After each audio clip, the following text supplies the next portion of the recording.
Hey, all of you beautiful humans. Are you ready to find happiness?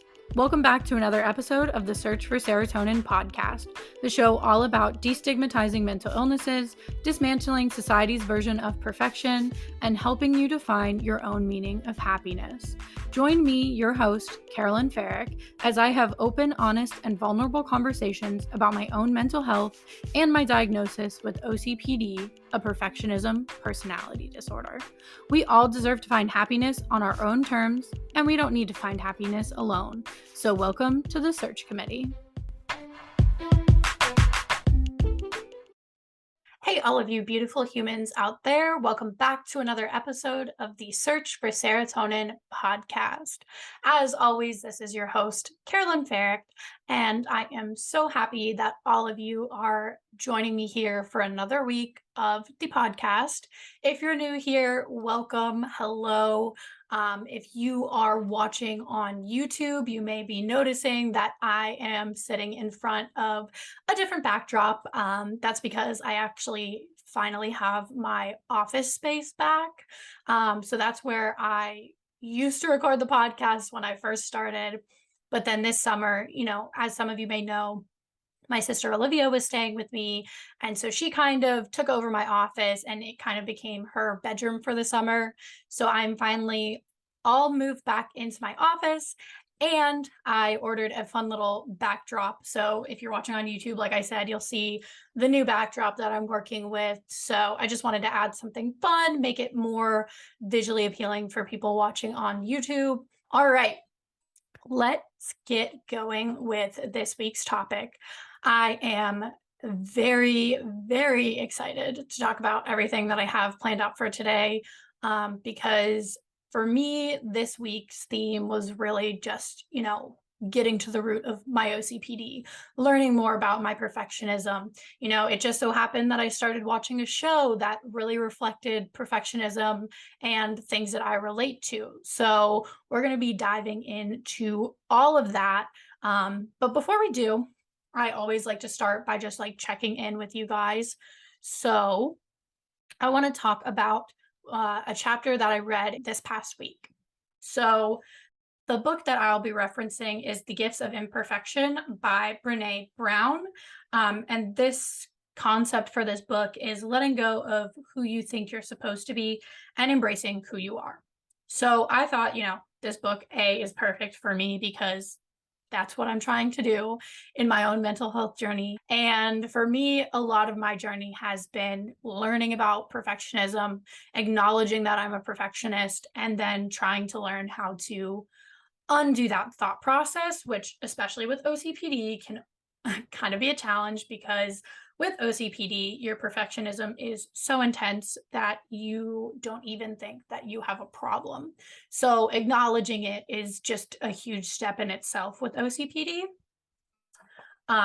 So I was reading this chapter and the title of the chapter was Cultivating Self-Compassion. So the first thing that I found interesting that really stood out to me was a quote from the book. It says, it's talking about the relationship between shame and perfectionism. So Brené goes on to say, shame is the birthplace of perfectionism. And so Brené Brown really focuses on the fact that, a lot of people don't claim shame, but in order to fix a perfectionism, you need to own your shame as well. And so she goes on to define perfectionism in a way that says perfectionism is not the same thing as striving to be your best.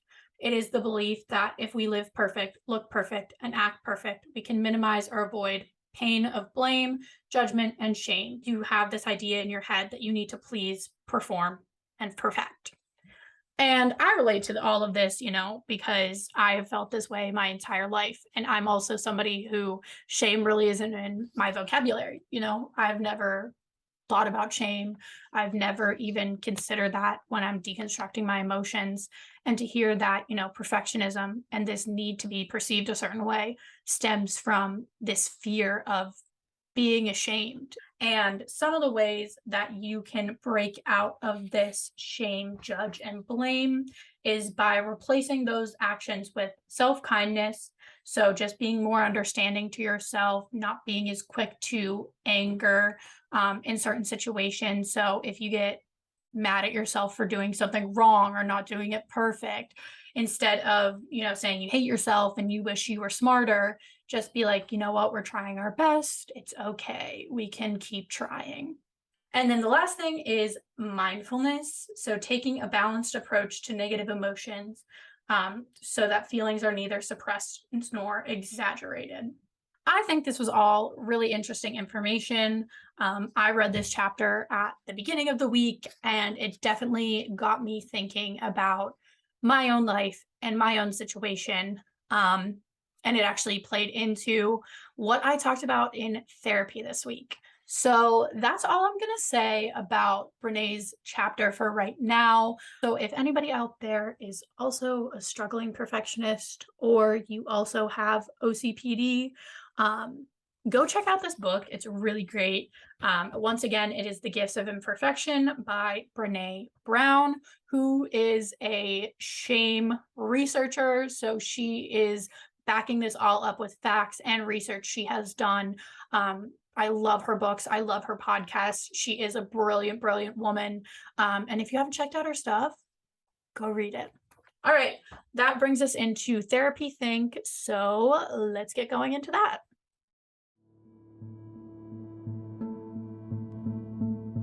It's time for Therapy Think, a segment all about destigmatizing mental health through therapy. During this segment, I will give you a sneak peek inside of my weekly therapy sessions and share what I took away from therapy this week.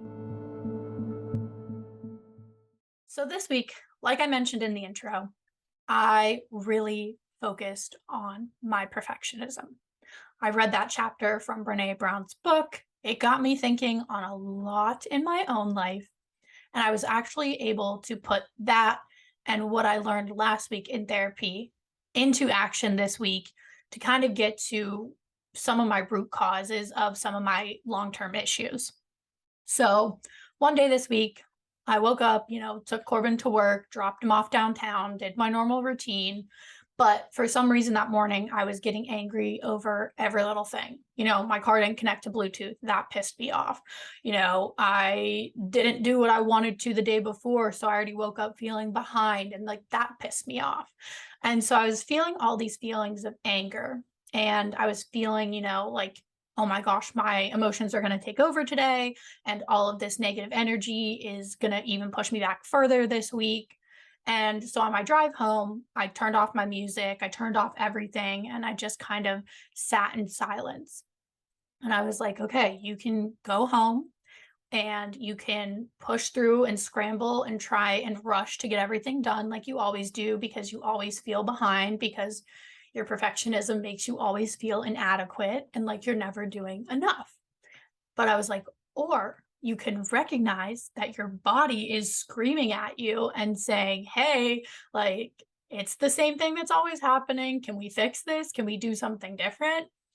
So I decided to go home, and I sat there and I was like, let me just journal, because I'm really feeling it in this moment. I really want to use what Tina and I talked about last week in therapy, which was when you start to feel these feelings of anger, instead of letting, every little thing surmount throughout the day, you stop and recognize, hey, I'm feeling angry right now, or I'm feeling an emotion that I don't want to feel, and it's impacting how I'm going about my day.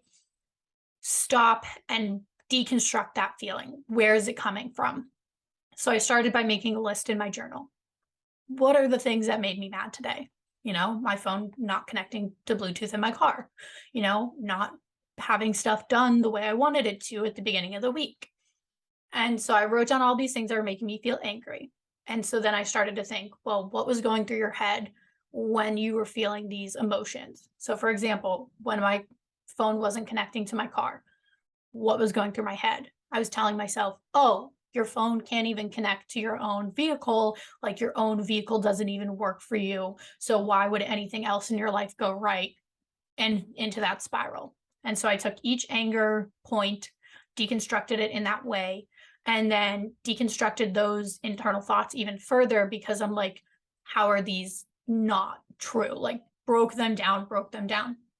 And so I really dove into that. I started to realize that it all really came down to two underlying emotions.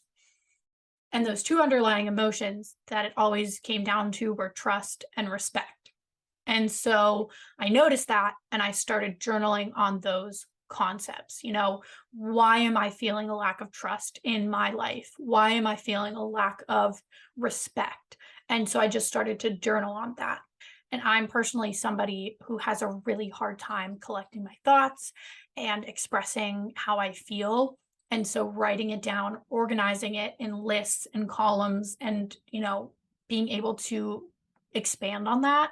I'm trying to communicate that I'm feeling a lack of these two emotions, but I don't know how to say that.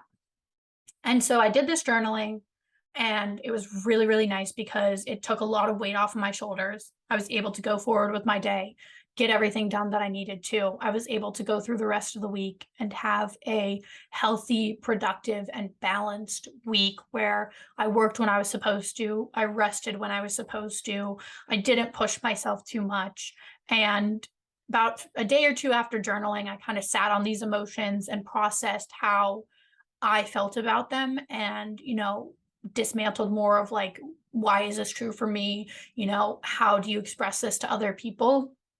And so then after that, once I had that idea of, this is why this is happening and this is what it means to me, I was then able to sit down with Corbin and express to him and say, here's what I've been going through, what I've been feeling, and I don't know how to express that. So let me communicate that to you now in a way that makes sense for both of us.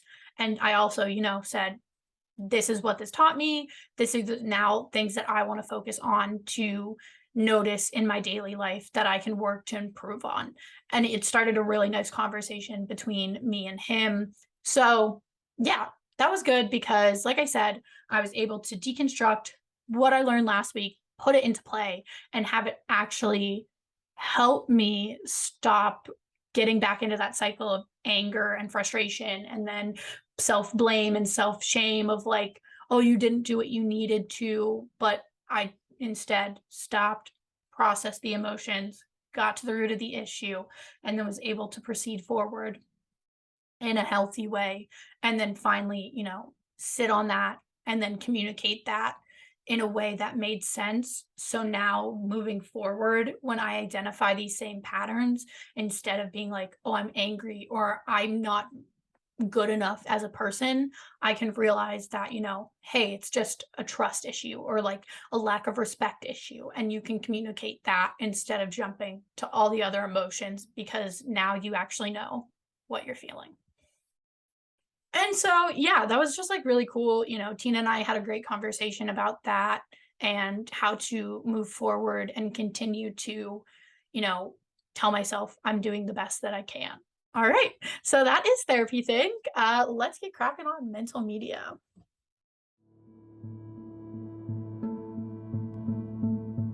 Now it's time for Mental Media, a segment that aims to dismantle society's version of perfection by discussing trending news stories and how they pertain to mental health. If it's trending, then we're chatting about it. So, this week on Mental Media, in the theme of perfectionism and, what I had been thinking about in my own life, it was just a complete coincidence that, Corbin and I started watching a show this week. And by watching this show, I saw a lot of similarities from a certain period in my life with perfectionism and my mental health struggles. The show that we started, it's called Bear on Hulu. It actually came out in the beginning of the summer. Olivia told me to watch it because she watched it right around the time it came out. And it, is about this guy who works in the service industry who is essentially, goes from being one of the most world famous chefs working in the best restaurants in New York City to having his brother pass away, moving home and taking over his brother's failing restaurant in his hometown of Chicago. And, as someone who worked in the service industry, Corbin also worked in the service industry. That's literally how we met. We met serving at the same restaurant literally right before COVID happened. So, we were like, perfect. Service industry, it's supposed to be really funny, really spot on with how people in the service industry act and things that they do. So we're like, why not give it a shot? And I did not expect to see what I saw.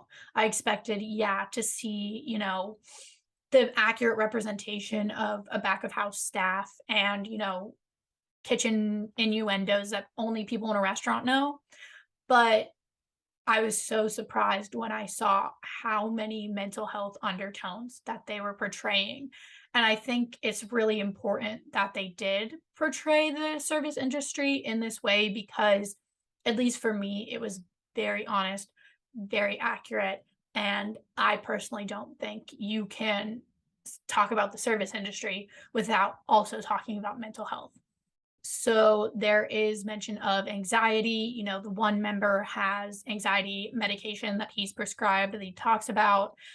Someone else has, like alcohol addiction, and they're showing them going to AA meetings.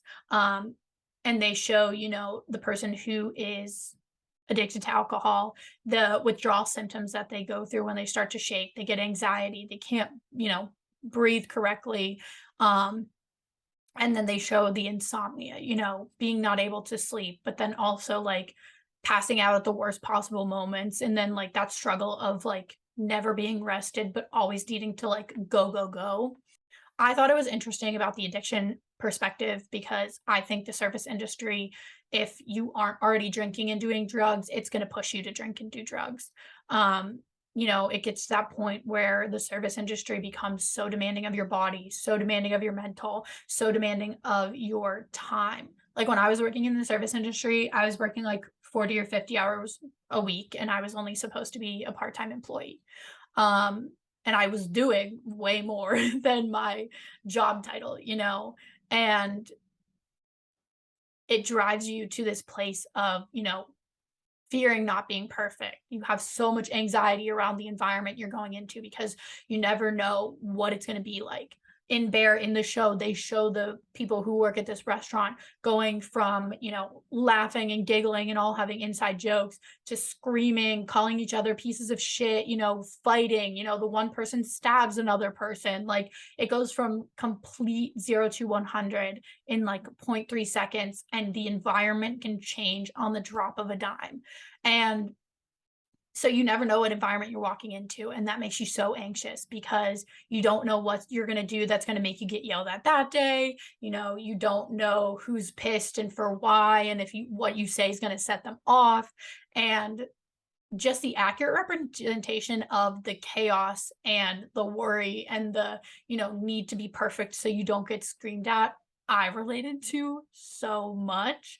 Um, it's a concept that actually Brené talks about in her chapter is perfection paralysis. So when you get so caught up in the perfectionism and not wanting to fuck up, that's all you can hone in on, that it like prevents you from doing what you need to do. So then in turn, you do fuck up. Some other things that they point out, which I think is important, is dating is almost impossible when you work in the service industry, especially if they have like a corporate job or like any job during the day, because your schedules never line up. Like I used to sleep until like 2, 3 in the afternoon, stay up until 5 or 6 in the morning, and then do it all over again. So, when you're waking up at 3 p.m. and someone's been awake working for the whole day at 8 a.m., it's really hard to like go on dates. And so they show that, the one guy goes on a date with a girl who has a regular corporate job, and he's like, yeah, like me and my friends were drunk at this bar at 6 a.m. and we were doing all this crazy stuff. And she's like, you're drunk at a bar at 6 a.m.? Like to normal people, that's like, why the hell are you doing that? Are you an alcoholic? But to people in the service industry, that's go grabbing a shifty after you get off for the night. So all of those things were very accurate and a good representation of how, the service industry really leads to a lot of mental health issues. It's also an environment that, people can have these like blow ups where mentally, you just shut down, you can't do it anymore. You get a big rush. People choose to quit during a big rush because they walk out and they're like, fuck it, I don't need to be screamed at. I don't need to have all this anxiety rushing through orders to get people's food out. And so people will literally throw a fit, walk out, quit. And then 2 days later, you can come back like nothing ever happened. So I thought that was an interesting show, especially from a mental health perspective, because you do see all of those little innuendos. And one of the lines that really, really, really wanted me to talk about this on the podcast was at one point, the head chef and the guy who's on pastries are talking outside. And the guy who was on pastries was like, I fucked up, but I'm sorry I let you down. It'll never happen again. And the head chef goes, no, you'll fuck up again. Not because you're you, but because shit happens. And this sense of perfectionism, like, people with perfectionist tendencies, they try so hard to again take control of things so they don't fuck up. Again, that perfectionism paralysis. I have to do it perfectly so I don't fuck up, so I don't get yelled at. And so when you're in that mindset and you say, "Oh, it's never going to happen again. I promise it'll never happen again." That's an unrealistic expectation that you're setting. So if you guys haven't seen Bear on Hulu, I highly recommend it. Very addicting, 8 episodes, easy to watch. I cannot wait until season 2 comes out because they left the ending off at a really, really pivotal point that so many things could happen in season 2. So yeah, if you guys have seen Bear and you notice some of the similar things that I have noticed, you want to chat about it, feel free to DM me at the Search for Serotonin on Instagram. Let's get some combos going about it, especially if you're someone who has also worked in the service industry. I'd love to hear your perspective on it.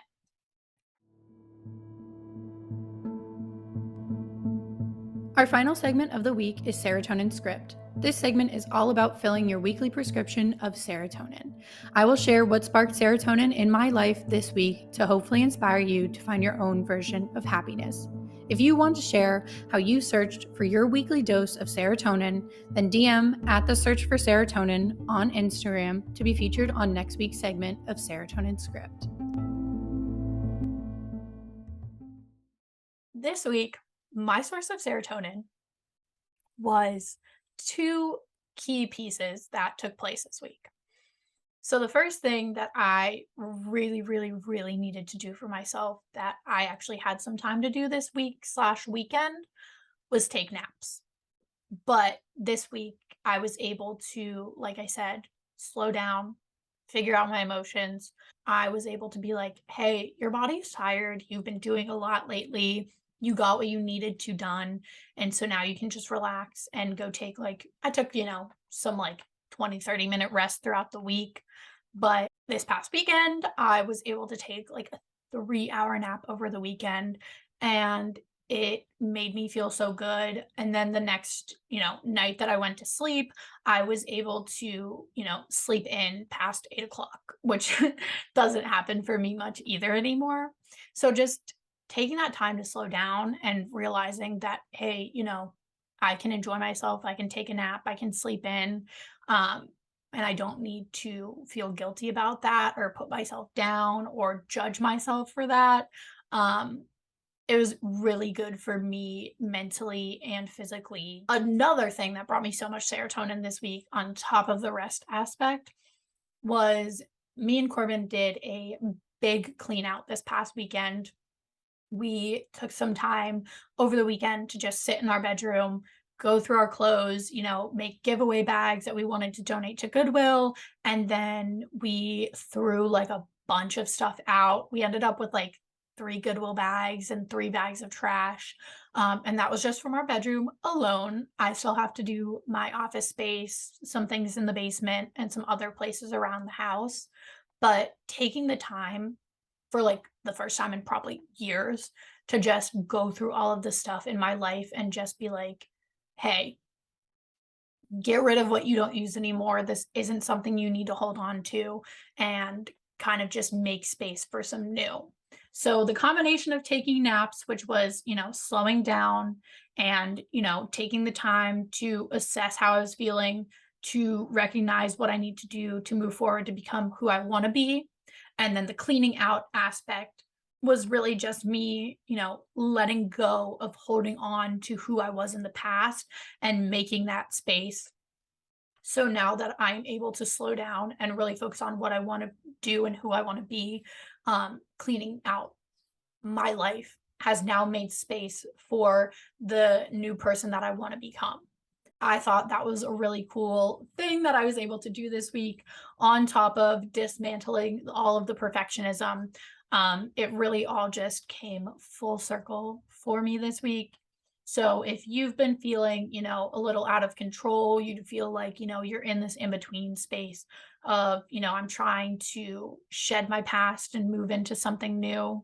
Try cleaning out your space. It's very therapeutic, very freeing to just, clear out the shit, make space for all of the new.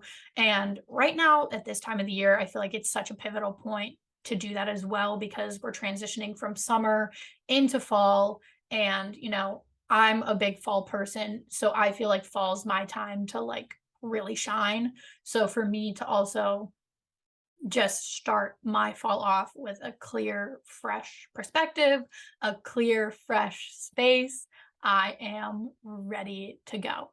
So I hope you guys try some of those things out. I hope you guys check out Bear if you already haven't. And I hope that you guys start claiming your shame so you can let go of perfectionism too. All right, you guys, that is all for this episode of the Search for Serotonin podcast. As always, thank you for spending another week with me. I sit here in my office or bedroom alone by myself, and I feel like I'm talking to nobody, but I know you guys are out there. You're listening, you're doing the work yourselves, and I see you, and I thank you for showing up consistently. And I'm so proud of y'all for continuing your own mental health journeys. If you guys are struggling to find serotonin in your everyday life, please go check out at the Search for Serotonin on Instagram because linked in my bio is a free serotonin boost checklist. I've put together a list of my top 10 favorite ways to boost serotonin naturally and easy in my own life. So if you guys are looking for, easy things that you can do in your own day, go grab your free copy of the serotonin boost checklist. And also, please feel free to go rate and review the podcast on Apple Podcasts or Spotify. Let me know what you're liking. Let me know what you're not. And if you aren't already subscribed on YouTube, go check us out on YouTube at the Search for Serotonin. And be sure to like, subscribe, and turn on notifications. All right, you guys, I will see you back here next Monday. And I hope you guys have a very perfection-free week. Always remember to live loud.